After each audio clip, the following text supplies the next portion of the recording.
Well, good morning, everyone. Here we are on March the 4th. It's Sunday.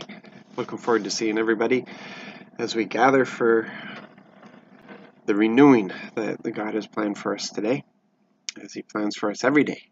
But it's something fantastic when we get together. It's a different level of that manifestation that we look forward to. And we're in desperate need of it. If you don't realize how desperately you need it this morning, then you need to pray. Ask the Lord to open your eyes. Let Him see. So today, as we read through Numbers, we find Moses and the Israelites starting to have to battle. Not that they wanted to.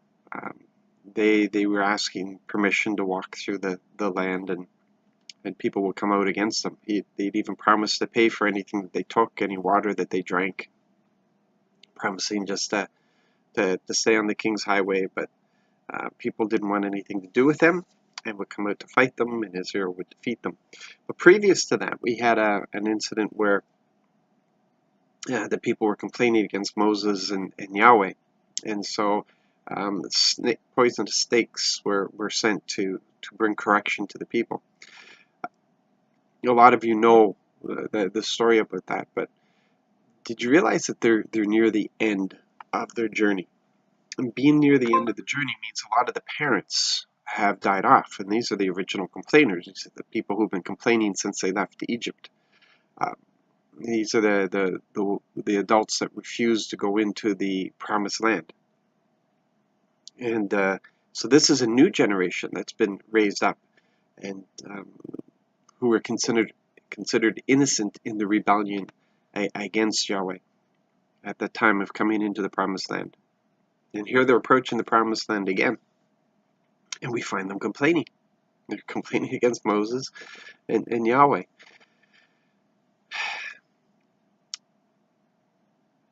Children may not want to become like their parents. It's their intention not to. But there are many habits that get ingrained in children because they see it demonstrated, they hear it demonstrated all the time. And some of us, if we had the chance, we do many things differently. But when you're young parents, you don't always think of the long-term consequences of actions and words. You just think of the short-term correction that needs to be done. And I certainly deal with my children, younger children, differently now than I dealt with my older children. And I hope so. I hope that I've grown and matured and have learned better ways and better approaches to helping, not bringing peace to my day, but helping my children to grow in the way that they're supposed to. It's not about me having peace in my day. It's about them benefiting and growing and becoming more. And we can be complainers. It's easy for us when our eyes aren't in the right place, when we're not concentrating on the right things, when our priorities aren't right.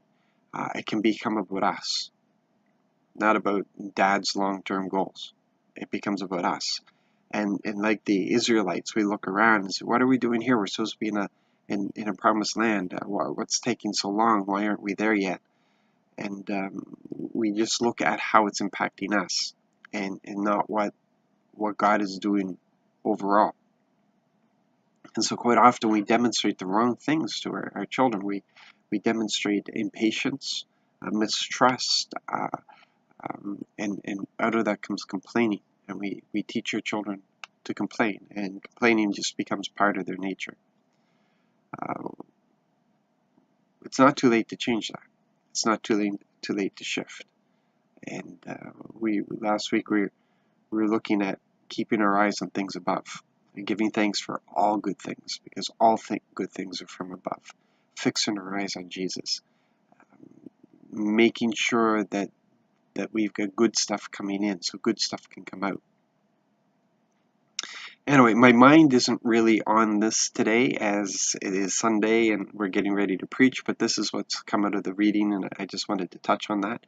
I pray that we will come in with thanksgiving, we will come in with celebration, we will come in with joy. Keep the leadership in prayer this morning.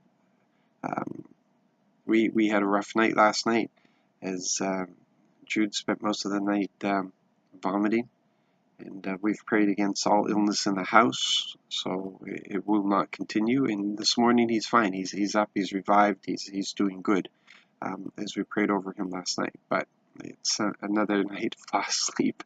So pray for us as we gather in today, because we want to give our very best to the Lord and to the church. And we're in for a fantastic day. I know we are.